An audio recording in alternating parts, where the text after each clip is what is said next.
exporter, c'est quelque part réaliser un saut dans l'inconnu. La première des questions à se poser, c'est est-ce que je connais bien mon ou mes nouveaux clients? Deuxième question, c'est est-ce que je suis bien outillé pour gérer mes relations avec ces nouveaux acheteurs?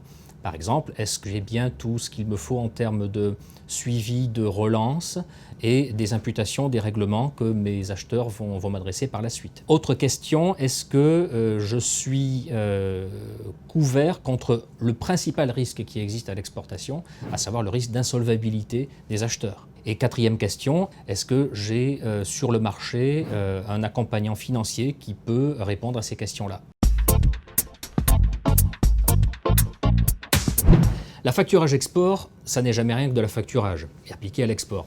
Ça veut dire que c'est un package complet qui propose à l'entreprise différents services. D'une part, la garantie sur les acheteurs, c'est extrêmement important pour un vendeur, et encore plus à l'exportation, de se couvrir contre l'insolvabilité, c'est-à-dire le risque de faillite de ses acheteurs.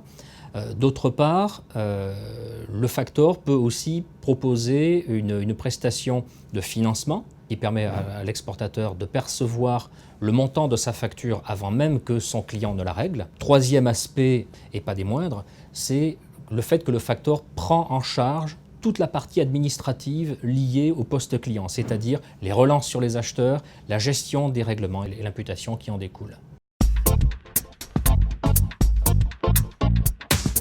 Un contrat d'affacturage export se met en place en ayant toujours à cœur de répondre à une question de sécurisation, de pérennisation et d'accompagnement. Il faut aussi considérer, et c'est spécifique à l'export, la dimension de l'évolutivité. Ça veut dire qu'un exportateur va trouver toujours de nouveaux clients qui seront situés dans de nouveaux pays. Il faut donc que le contrat d'affacturage export puisse suivre l'évolution du chiffre d'affaires de l'exportateur et sa nouvelle répartition géographique. Deuxième point essentiel, l'accompagnement.